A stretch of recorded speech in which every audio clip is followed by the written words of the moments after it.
Hello students, आज हम start कर रहे हैं ऑप्टिक्स यानी लाइट, और उसमें सबसे पहले पढ़ेंगे हम रिफ्लेक्शन ऑफ लाइट। तो सबसे पहले व्हाट इज लाइट? लाइट क्या होता है? देखो, अगर हम ये कहें कि लाइट इस वर्ल्ड से बिल्कुल फिनिश हो जाए, खत्म हो जाए, तो लाइट के बिना हमारा जीवन पॉसिबल ही नहीं है। क्योंकि अगर लाइट नहीं होगी तो हमें कोई भी ऑब्जेक्ट दिखाई नहीं देगा, हम चल नहीं पाएंगे। ठीक है, हम आगे चलेंगे, अगर हमारे सामने कुछ आ जाता है तो हमें पता नहीं चलेगा कि हमारे सामने कुछ आ गया है, गिरेंगे, कुछ नुकीली चीज आ गई तो उस पर गिरकर हमारे डेथ भी हो सकती है। ठीक है, तो लाइट के बिना कुछ भी चीज पॉसिबल नहीं है, लाइट के बिना हम कुछ भी नहीं देख सकते हैं। तो व्हाट इज लाइट? कह सकते हैं लाइट जो है, it is the form of energy, it is the form of energy by which, या which लिखेंगे only, which produce in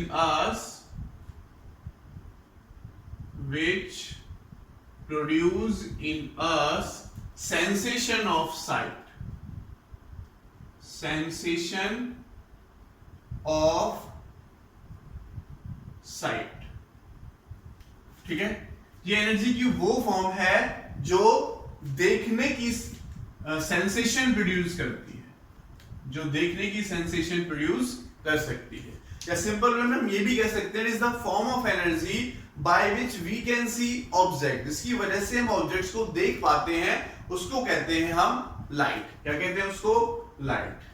अब हम पढ़ते हैं रिफ्लेक्शन ऑफ लाइट के बारे में। What is reflection of light? Reflection of light क्या है बच्चों? ठीक है, देखो, अगर मैं लाइट करता हूं कि ये मेरे पास एक स्मूथ सरफेस है, प्लेन सरफेस है, और इसका जो नॉर्मल है वो हमारा ये है। नॉर्मल क्या करता है? जिस सरफेस पर हमने नॉर्मल ड्रॉ किया उस पर 90 का एंगल बनाता है, तो ये हमारा नॉर्मल हो जाएगा इस सरफेस का, ऐसे। अब इंसिडेंट लाइट हमारी यहां से आती है। ठीक है, इंसिडेंट लाइट हमारी यहां से आएगी, इंसिडेंट लाइट, और यहां से टकराने के बाद लाइट हमारी ऐसे चली जाएगी। तो क्या हुआ? इसको बोलते हैं reflection of light. Incident light यहां से आकर किसी प्लेन और स्मूथ सरफेस से टकराती है, और टकराने के बाद सेम मीडियम में चली जाती है, जिसको हम रिफ्लेक्टेड लाइट कहते हैं। रिफ्लेक्टेड लाइट या रिफ्लेक्टेड रे और इंसिडेंट रे भी हम कह सकते हैं। तो इस फिनोमेना को बोला जाता है रिफ्लेक्शन ऑफ लाइट। तो क्या कह सकते हैं? It is the phenomena of bouncing back of light in the same medium. Light I, bouncing back किया और सेम मीडियम में चली गई। तो हम ये कह सकते हैं it is the phenomena of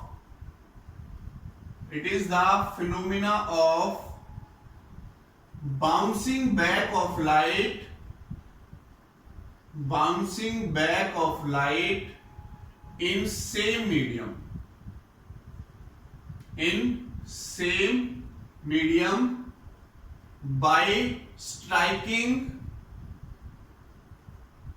by striking the plane surface।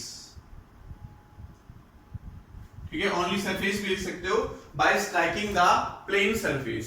दूसरी डेफिनेशन आप ये भी कह सकते हो कि it is the change in the path of the light, it is the change in the path of the light without change in the medium। जिस medium में आई थी उसी मीडियम में वापस चली गई। मान लेते हैं कि यहां पर हमारे पास वाटर भरा हुआ है, दूसरा मीडियम हो गया, लेकिन ये लाइट हमारे इधर तो नहीं गई, टकराने के बाद वापस उसी मीडियम में चली गई, तो पाथ भी चेंज हुआ, ऐसे आई थी और ऐसे चली गई। It is the change in the path of the light without change in the medium. ये भी इसकी डेफिनेशन आप यहां पर लिख सकते हो रिफ्लेक्शन ऑफ लाइट में। क्लियर बच्चों? अब हम पढ़ते हैं लॉज ऑफ रिफ्लेक्शन के बारे में। Laws of reflection. तो रिफ्लेक्शन के बेसिकली यहां पर 2 लॉज हमें गिवन है। लॉज ऑफ रिफ्लेक्शन में 2 लॉज, कौन कौन से लॉज हैं? देखो ये इंसिडेंट लाइट, इसको बोलेंगे बच्चों हम नॉर्मल, इसको बोलेंगे रिफ्लेक्टेड लाइट। तो नॉर्मल और इंसिडेंट लाइट के बीच में जो एंगल बनता है उसको बोलते हैं इंसिडेंट एंगल। क्या बोलते हैं? Incident angle. और रिफ्लेक्टेड लाइट और नॉर्मल के बीच में जो एंगल बनता है उसको बोलते हैं रिफ्लेक्टेड एंगल। कौन सा एंगल? Reflected angle. तो अगर कोई आपसे डेफिनेशन पूछता है व्हाट इज इंसिडेंट एंगल, तो आप कहोगे it is the angle between the incident light and normal. और रिफ्लेक्टेड एंगल की डेफिनेशन पूछता है it is the angle between the normal and reflected light. Simple, ठीक है। तो इसके लॉज क्या हो जाएंगे? लॉज ये कहता है, first law, incident angle is equal to the reflected angle. Incident angle is equal to the reflected angle, ठीक है। यानी angle I is equal to होगा एंगल R के इक्वल। फर्स्ट लॉ हमारा क्या कहता है कि जो इंसिडेंट एंगल है वो रिफ्लेक्टेड एंगल के इक्वल होगा, यानी angle I is equal to angle R। Second law हमारा कहता है बच्चों, incident light, reflected light and normal all lies in the same plane, all lies in the same plane। ये लो हमारा क्या कहता है कि जो इंसिडेंट लाइट है, नॉर्मल है और रिफ्लेक्टेड रे वो सेम प्लेन में लाई करेंगे। प्लेन का मतलब क्या हो गया बच्चों? इस टाइप से देखो, प्लेन का मतलब क्या हो गया? जैसे ये एक प्लेन है, ठीक है, ये दूसरा प्लेन हो गया, ये प्लेन है, ये दूसरा प्लेन हो गया बच्चों। ये इस टाइप से एक्स वाई अलग हो गया, ये एक्स वाई अलग हो गया। तो यहां पर ये नॉर्मल बना, ठीक है। ये हमारे पास ऐसे इंसिडेंट लाइट आएगी, इस टाइप से इंसिडेंट लाइट आई, और टकराने के बाद देखो ये तीनों हमारे पास इसी प्लेन में लाई कर रहे हैं, ये तीनों हमारे पास इसी प्लेन में लाई कर रहे हैं। अगर आपको दिखाई दे रहा हो तो ये हमारे पास नॉर्मल इंसिडेंट लाइट हमारी इस डायरेक्शन में आती है और इस डायरेक्शन में रिफ्लेक्ट होकर चली जाती है। तीनों देखो इसी प्लेन पर लाई कर रहे हैं। अगर ये लाइट ऐसे जाती तो अनदर प्लेन में हो जाती, लेकिन इसी प्लेन में हमारी लाइट जा रही है, तो तीनों देखो सेम प्लेन में हमारे लाई कर रहे हैं। तो इसीलिए हमें बोला गया क्या? इसीलिए हमें बोला गया, क्या बोला गया? Incident light, reflected light and normal all lies in the same plane. ये हमारे सेम प्लेन में लाई करते हैं। क्लियर बच्चों? ये बात आपको समझ में आ गई होगी। आप इसका स्क्रीनशॉट लेके नोट्स भी बना सकते हो। चलो आगे चलते हैं। रिफ्लेक्शन ऑफ लाइट हमने पढ़ा। तो जो रिफ्लेक्शन ऑफ लाइट है वो बेसिकली 2 टाइप की होती है, ठीक है। एक होता है रेगुलर रिफ्लेक्शन और एक होता है इररेगुलर रिफ्लेक्शन। रेगुलर रिफ्लेक्शन और इररेगुलर रिफ्लेक्शन। तो अगर मैं टाइप ऑफ रिफ्लेक्शन की बात करता हूं, टाइप ऑफ रिफ्लेक्शन, तो 2 टाइप का होता है। First regular reflection and second होता है बच्चों इररेगुलर रिफ्लेक्शन, ठीक है। टाइप ऑफ रिफ्लेक्शन में regular reflection and irregular reflection. तो रेगुलर रिफ्लेक्शन क्या होता है समझे पहले। देखो ये हमारे पास एक प्लेन और स्मूथ सरफेस है, ठीक है। यहां से हमारी लाइट ऐसे आ रही है, बहुत सारी लाइट ऐसे इस पर पड़ती है सरफेस पर। तो टकराने के बाद क्या होगा? ये लाइट ऐसे चली जाएगी, ये वाली लाइट ऐसे चली जाएगी और ये वाली लाइट ऐसे चली जाएगी। यानी इंसिडेंट लाइट हमारी पैरेलल आ रही है, कह सकते हैं पैरेलल इंसिडेंट लाइट, और टकराने के बाद पैरेलल ही क्या है? Reflected light. इसको बोलेंगे रेगुलर रिफ्लेक्शन। क्या बोलेंगे इसको? Regular reflection. ये हमारे पास कोई प्लेन सरफेस है, प्लेन सरफेस, तो पैरेलल इंसिडेंट लाइट आती है और टकराने के बाद पैरेलल ही रिफ्लेक्टेड लाइट जाती है, पैरेलल ही रिफ्लेक्टेड लाइट जाती है, तो इसको बोलते हैं बच्चों रेगुलर रिफ्लेक्शन। इर्रेगुलर रिफ्लेक्शन क्या होता है? मान लेते हैं सरफेस जो हमने लिया वो खुद ही इर्रेगुलर है, प्लेन नहीं है, तो जो लाइट आ रही है इस वाले सरफेस पर, जो लाइट आ रही है वो तो बच्चों पैरेलल आ रही है ऐसे, ठीक है, ये पैरेलल रिफ्लेक्टेड लाइट है हमारे पास, सॉरी पैरेलल इंसिडेंट लाइट है, पैरेलल इंसिडेंट लाइट है। लेकिन आफ्टर रिफ्लेक्शन ये वाली लाइट ऐसे जा रही है, ये वाली लाइट ऐसे जा रही है, ये वाली लाइट ऐसे जा रही है, तो बच्चों ये आपस में पैरेलल नहीं है, एंटी पैरेलल रिफ्लेक्टेड लाइट होगा। तो अगर पैरेलल आती है, पैरेलल जाती है, उसको बोलते हैं रेगुलर रिफ्लेक्शन ऑफ लाइट, और अगर पैरेलल नहीं जाती है किसी अनपैरेलल सरफेस से यानी अनप्लेन सरफेस से या इर्रेगुलर सरफेस से टकरा के जाती है, तो उसको बोलते हैं इर्रेगुलर रिफ्लेक्शन। ठीक है बच्चों, फास्ट समझ में आई? तो रिफ्लेक्शन हमारा टू टाइप का होता है, एक रेगुलर रिफ्लेक्शन और एक इर्रेगुलर रिफ्लेक्शन। तो ये छोटी क्लासेस में भी पढ़ चुके होंगे आप, लेकिन थोड़ा सा मैंने आपको रिवाइज करा दिया कि इस टाइप से हमारा रेगुलर और इर्रेगुलर रिफ्लेक्शन होता है। ओके, अब हम पढ़ेंगे यहां पर मिरर्स के बारे में, टाइप्स ऑफ मिरर, टाइप्स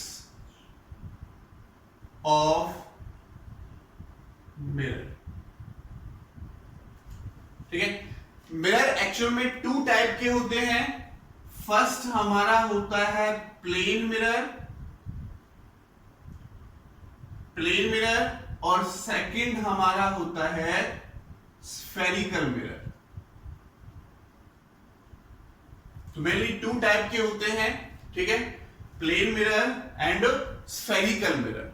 ठीक है बच्चों, तो मेनली कितने बताया मैंने? टू टाइप के होते हैं, plane mirror and spherical mirror. Spherical mirror को हम पढ़ेंगे नेक्स्ट वीडियो में। अभी हम प्लेन मिरर की प्रॉपर्टीज और इससे कुछ न्यूमेरिकल्स कैसे कैसे बन सकते हैं वो हम पढ़ेंगे। तो फर्स्ट हम यहां पर पढ़ रहे हैं बच्चों प्लेन मिरर के बारे में। प्लेन मिरर, ठीक है, प्लेन मिरर के बारे में पढ़ते हैं। तो प्लेन मिरर क्या होता है? कह सकते हैं it is the flat reflecting surface. ठीक है, it is the flat reflecting surface, या ऐसे कह सकते हो it is the mirror of flat reflecting surface. ये हमारा फ्लैट रिफ्लेक्टिंग सरफेस वाला मिरर होता है। ठीक है, बिल्कुल फ्लैट होगा। आप मिरर देख भी चुके हैं अपने घरों में, जिसमें आप सुबह सुबह नहा धोकर फेस देखते हैं। ठीक है, तो वो हमारे पास क्या होता है? प्लेन मिरर होता है। ओके, तो प्लेन मिरर आप सबने देखा हुआ है, कैसा होता है? फ्लैट होता है इस टाइप से, यहां पर इधर की तरफ पेंट किया होता है, ठीक है, जो दूसरी तरफ होता है, और ये इसका रिफ्लेक्टिंग सरफेस होता है जिसमें आप अपना फेस देखते हैं। ठीक है, इस टाइप से बना सकते हैं। तो ये हमारे पास क्या हो जाएगा बच्चों? Plane mirror. क्या हो जाएगा? Plane mirror. अब हम प्लेन मिरर की कुछ प्रॉपर्टीज के बारे में पढ़ते हैं।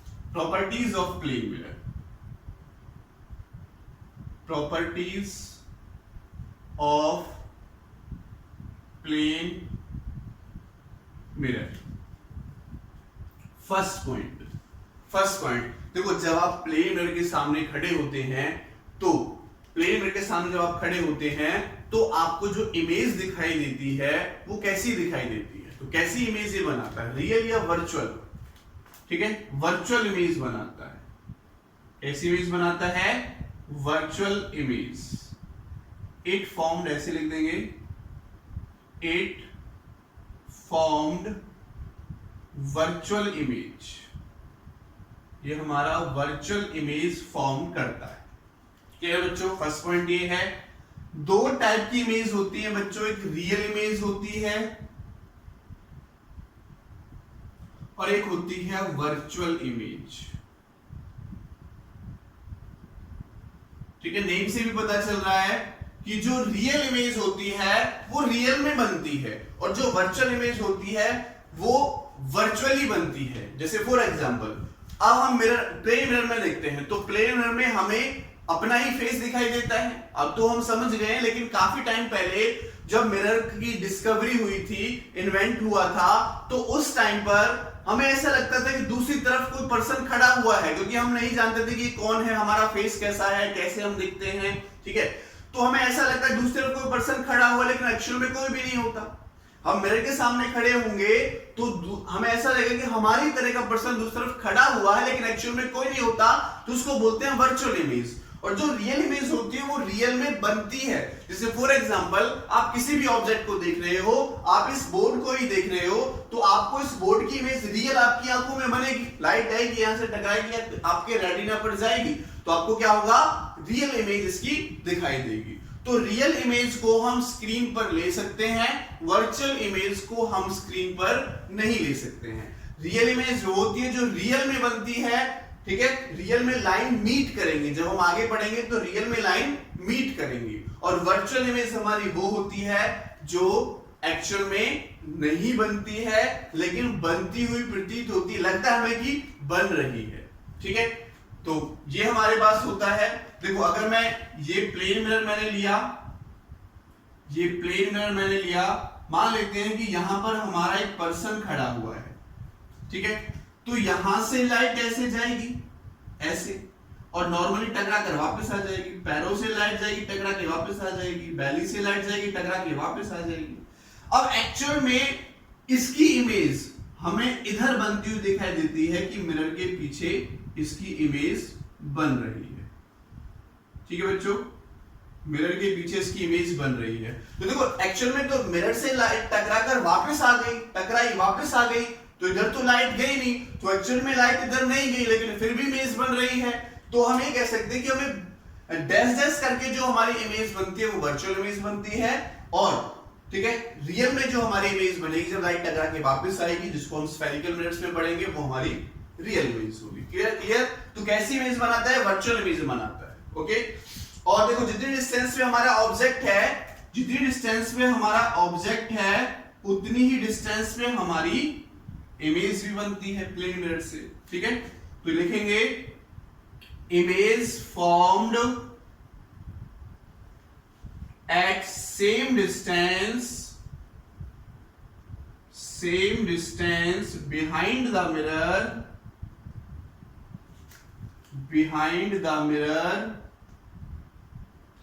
As object in front of the mirror, in front of the mirror। जितनी डिस्टेंस पे ऑब्जेक्ट खड़ा हुआ होगा उतनी डिस्टेंस पे हमारी इमेज भी बनेगी।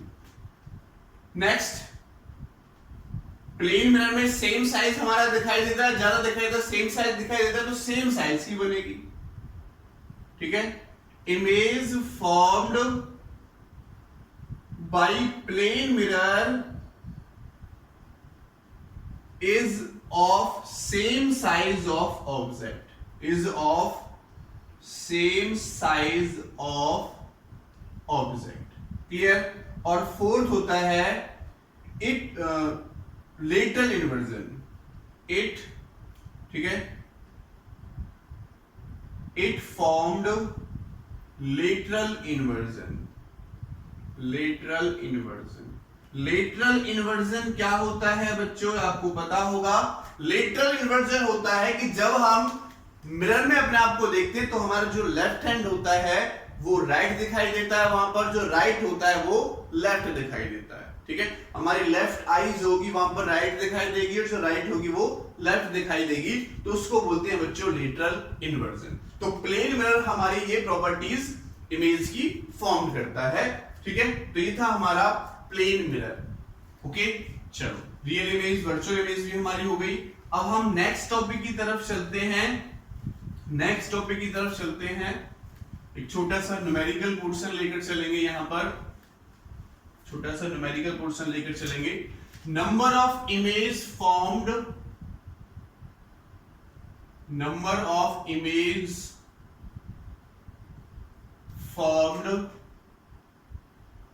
by two plane mirrors, number of image forms by two plane mirrors when object is placed between mirrors,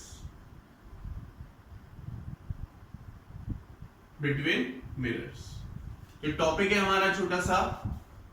अगर आपको दो प्लेन मिरर दे रखे हैं बच्चों, ये हमारे पास एक प्लेन मिरर हो गया और ये हमारे पास एक दूसरा प्लेन मिरर हो गया, और इनके बीच का एंगल दे रखा है थीटा, और मान लेते हैं कि यहां पर हमारा कोई ऑब्जेक्ट है, तो इसकी कितने नंबर ऑफ इमेज हमारी फॉर्म्ड होंगी।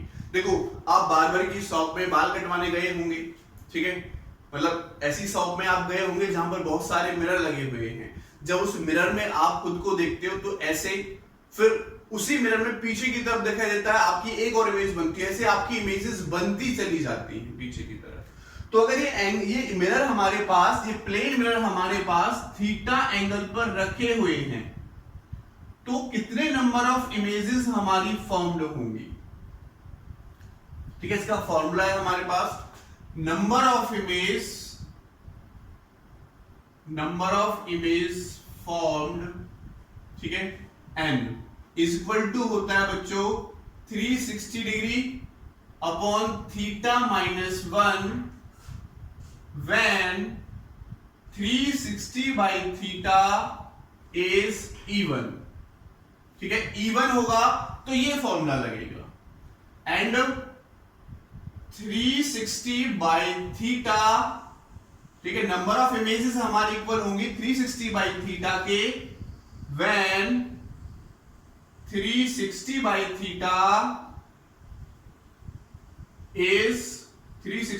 थीटा इज ऑड, यानी टोटल मिलाकर नंबर ऑफ इमेज जो हमारी बनेगी वो ऑड बनती है। नंबर ऑफ इमेज कैसी बनती है बच्चों, टोटली ऑड बनती है। जैसे फॉर एग्जांपल मान लेते हैं, इफ थीटा मेरे पास हो जाता है बच्चों 30 डिग्री का हो जाता है, मान लेते हैं थीटा 30 डिग्री का होगा, ठीक है, तो number of image is equal to 360 by 30 करो पहले, तो 360 बाई 30 करेंगे तो 3112 आएगा। ठीक है, तो कैसा आया बच्चों, इवन आया, इवन हुआ तो एक माइनस कर देंगे। ठीक है, माइनस, तो कितना हो जाएगा, नंबर ऑफ इमेज कितनी बनेगी, 11 बनेगी। नंबर ऑफ इमेज कितनी बनेगी, 11 बनेगी। ठीक है, तो ये एक्सपेरिमेंट ये देखा गया कि हमेशा जो इमेज बनती है वो ऑड में बनती है। ठीक है, इफ मैं ले लेता हूं कि थीटा की वैल्यू बच्चों 40 डिग्री है, अगर थीटा की वैल्यू 40 डिग्री हो जाती है तो देखो n कितना होगा, n is equal to 360 degree by 40, तो ये 9 बार कटेगा, तो देखो कैसे आ गया, ऑड आ गया। ठीक है, और यहां पर क्या था, ऑड, अगर ये ऑड आता है तो यही फॉर्मूला लगाएंगे ओनली, तो नंबर ऑफ इमेजेस किसकी बन गई, 9 बन गई। तो हमेशा देखो नंबर ऑफ इमेजेस किस में आएंगी, ऑड में आएंगी। नंबर ऑफ इमेजेस किस में आएंगी बच्चों, ऑड में आएंगी। क्लियर, आप कोई भी एग्जांपल ले सकते हो। मान लेते हैं if theta is equal to हमारे पास 60 डिग्री हो जाता है, तो अगर थीटा हमारे पास 60 डिग्री होगा तो इस फॉर्मूले में पुट करो तो क्या होगा, देखो n is equal to 360 by 60, तो कट जाएगा, 6 आएगा, तो 6 में से -1 कर देंगे, क्योंकि क्या कहता है 360 बाई थीटा इज इवन। अगर 360 बाई थीटा हमारे पास इवन होगा तो एक माइनस कर देंगे, तो हमें मिल जाएगा नंबर ऑफ इमेजेस 5 बनेंगे।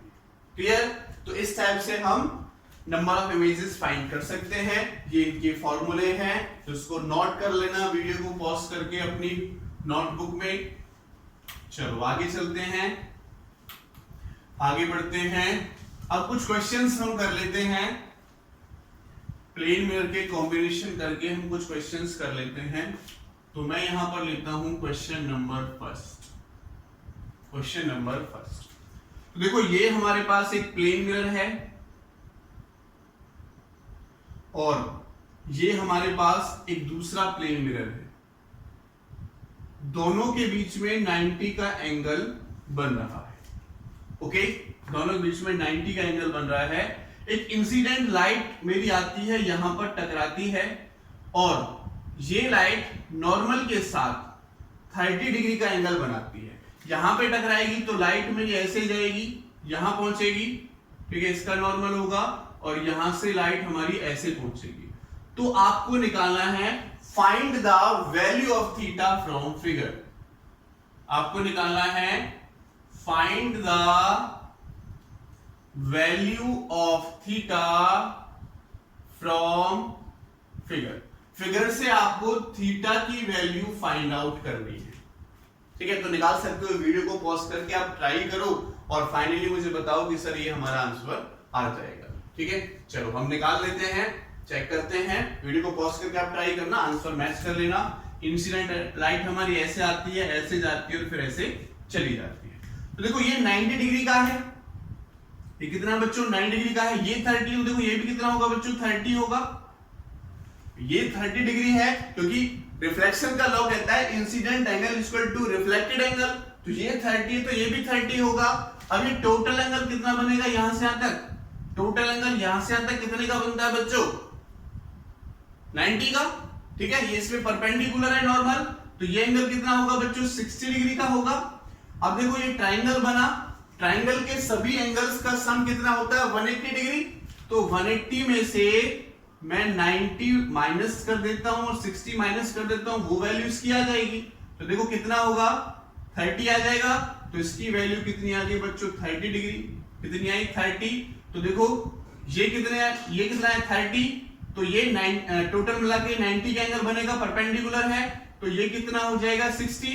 तो इंसिडेंट लाइट का 60, तो रिफ्लेक्टेड लाइट भी नॉर्मल के साथ 60 बनाएगी, तो इसकी वैल्यू कितनी आ जाएगी बच्चों 30 डिग्री। तो थीटा कितना आ गया बच्चों हमारा 30 डिग्री आ गया निकल। क्लियर, बात समझ में आई। तो बहुत सिंपल सा क्वेश्चन था। चलो नेक्स्ट क्वेश्चन ले लेते हैं, क्वेश्चन नंबर 2। वही क्वेश्चन है हमारा, find the value of theta from figure. Figure से आपको थीटा की वैल्यू निकालनी है। तो फिगर में आपको दे रहा हूं, ट्राई करेंगे, बाद में आंसर आप मैच करेंगे। ये एंगल हमारा 60 डिग्री का बन रहा है, ये टू प्लेन मिरर्स हैं और इनके बीच में एंगल हमारा 60 डिग्री का बनता है। तो यहां से हमारी इंसिडेंट लाइट आएगी, ये हमारी इंसिडेंट लाइट यहां से आई, ठीक है। तो हमें बोला गया कि ये एंगल हमारा 60 डिग्री का है, ठीक है। यहां से टकराने के बाद लाइट हमारी यहां पहुंचेगी और फिर ऐसे चली जाएगी, ठीक है। ये इस पॉइंट का हो जाएगा ये नॉर्मल, ये इस पॉइंट का नॉर्मल, यहां से टकराने के बाद लाइट ऐसे पहुंची। तो आपको निकालना है कि ये एंगल हमारा कितना बनेगा, यानी थीटा की वैल्यू हमें इस क्वेश्चन में निकालनी है। तो निकाल सकते हो, ठीक है। वीडियो को पॉज करके ट्राई करो और बाद में आंसर मैच कर लेना। देखो ये